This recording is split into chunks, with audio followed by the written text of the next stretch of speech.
Oi, gente, tudo bem? Estamos na Páscoa ainda. O tempo pascal é para dizer a Páscoa do Senhor, a Páscoa de Jesus. A certeza de que a morte foi vencida nos anima tanto que a gente quer prolongar as alegrias da sua ressurreição até o momento em que estivermos total compreensão e entendimento sobre aquilo tudo que Deus é e representa a pessoa de Jesus. A gente está no terceiro domingo da Páscoa, e o terceiro domingo da Páscoa é aquele em que os discípulos voltam para contar o que tinha acontecido pelo caminho, os discípulos de Emaús, e ao voltarem eles vão se deparar com uma comunidade reunida, trabalhando, mas com uma comunidade que ainda não está conseguindo enxergar. E é engraçado porque o próprio Lucas vai dizer assim, eles não podiam crer porque estavam muito alegres. E é interessante essa anotação de Jesus, né? Eles não conseguiam acreditar porque estavam muito alegres. Não que a alegria seja um problema, mas o problema é que quando você gasta muita energia com uma coisa só, com um sentimento só, tudo o resto perde a beleza. Não é assim?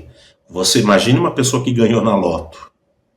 Ela fica tão exuberante que se alguém chegar para ela e disser, escuta, seu pai foi internado, talvez ela vai ter dificuldade de concatenar, porque tem muita energia envolvida na alegria. Imagine alguém que acabou de perder uma pessoa, morreu alguém da sua família. Por mais que você chegue para ela e dê uma notícia boa, ela não consegue, porque toda a energia que ela tem, física, emocional, afetiva, está depositada num sentimento. Então, eles não conseguiam acreditar porque a alegria era muito grande. E talvez a gente pudesse pensar um pouquinho em quais sentimentos às vezes nos impedem de acreditar. Não aquele acreditar do verbo apenas, né? Eu acredito, eu creio, e que a gente faz adesivo e faz camiseta e coloca no carro e a gente acha que isso basta. Ou acreditar no sentido de estar em comunhão com aquele que é crido. Porque a nossa fé não é a fé num objeto, não é a fé num ser separado da vida comunitária. É um sujeito que se apresenta na vida comunitária. Que, aliás, fazendo uma outra discussão por um outro caminho, a vida comunitária foi criada justamente para que permanecêssemos com ele. A experiência comunitária nos leva a conhecê-lo, a identificar. E nesse encontro, Jesus vai revelar, olha, as Escrituras dizem que o Cristo iria sofrer, iria morrer, e iria ressuscitar no terceiro dia. Ele recupera um pouco a fé do povo judaico e ele traz para o presente dizendo, aquilo que os autores sagrados falaram, foi sobre mim que eles disseram, foi sobre a minha pessoa que eles disseram. Vocês não devem ficar nem tristes, nem desesperançados, nem desanimados, nem perdidos pelo caminho. Mas eu estou com fome. Vocês têm alguma coisa para comer? E aí a gente começa a perceber que esta fala de Jesus, ao pedir alguma coisa para comer, e eles oferecem peixe e pão para ele, é algo que a gente não deveria perder de vista, porque essa fala de Jesus dá a exata medida do significado da mesa da refeição. A mesa da refeição solidária, quem trabalha com pescaria, quem já pescou, ou quem viveu no sítio, deve lembrar-se que toda vez que se matava um porco, toda vez que alguém pescava, sempre se dividia com os vizinhos, sempre se oferecia um pedaço de toicinho, sempre se oferecia 2 ou 3 sardinhas para o vizinho. Essa mesa solidária, durante muitos séculos, garantiu a unidade social, porque muita gente vivia dessas relações, dessas relações onde, por menos que se tem, o que se tem é dividido. Essa noção que nós temos de de ter uma certa abundância e de ter uma certa presunção de sermos donos de alguma coisa ou donos de alguém, ela é muito recente. Ela é a partir das revoluções do século XVIII. Antes disso, existia um tecido social muito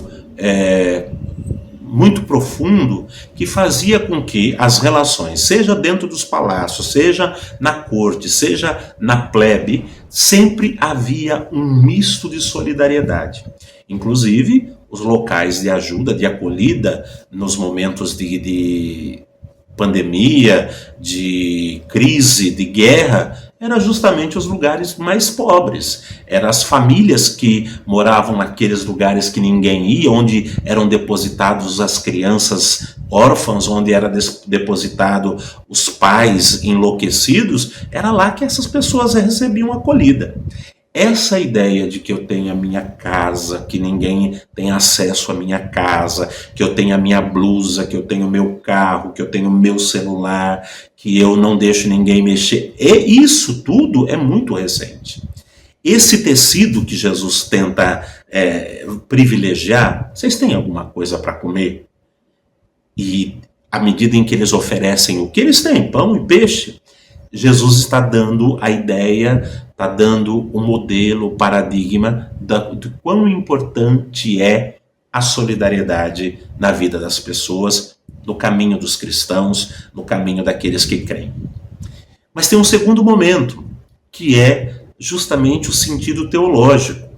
A mesa da refeição, o pão e o peixe, fizeram parte da última ceia, fizeram parte de algumas multiplicações de pão, que tem um sentido. Desculpa. Que tem um sentido teológico, um sentido de apontar para a comunhão que se faz em torno do pão consagrado, em torno do pão partilhado, em torno do pão rezado juntos, em torno do pão oferecido. Este é o corpo de Cristo, essa é a nossa fé.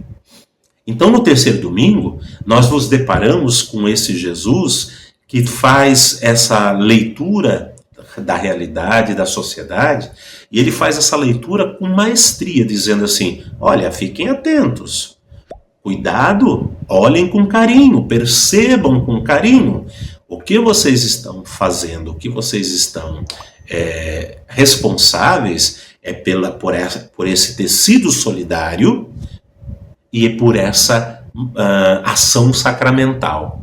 Quando vocês partilham o pão, vocês reconhecem que eu estou ali. Não foi assim que aconteceu com os discípulos de Emaús? Enquanto eles caminhavam, eles não estavam entendendo quem era aquele peregrino. Até chamaram ele de um cara meio lunático, né? Você é o único peregrino em toda a Galileia que não sabe o que aconteceu com Jesus, que nós considerávamos o Cristo? Ou seja, você é lunático, né? Mas quando que eles vão saber que é Jesus? Ao partir do pão. Aqui é a mesma coisa. Quando eles vão saber que é Jesus e que a alegria, que era um misto de euforia, de cegamento, né? Porque eles estavam como cegos, não podiam acreditar. Quando que eles vão saber que de fato esse é Jesus? Quando ele partilha o pão e na mão eles conseguem reconhecer a marca do prego, a marca da lança e conseguem reconstruir a memória. Esse que está nos pedindo pão é Jesus. Esse que está pedindo pão, pedindo o que comer, é aquele que nós vimos ser crucificado. E a fé da igreja se renova. Que esse terceiro domingo traga para mim e para vocês a oportunidade de também reconhecer Jesus. Reconhecer de fato, saber, este é verdadeiramente o Filho de Deus. Mas por quê? Não por causa do discurso, mas porque ele vai nos trazer essa ideia da solidariedade. E se a gente não tem sido solidário, é importante redescobrir a dimensão da solidariedade como tecido oportuno e necessário para a gente poder viver a fé. Mas também que a gente seja capaz de revigorar o nosso olhar sacramental.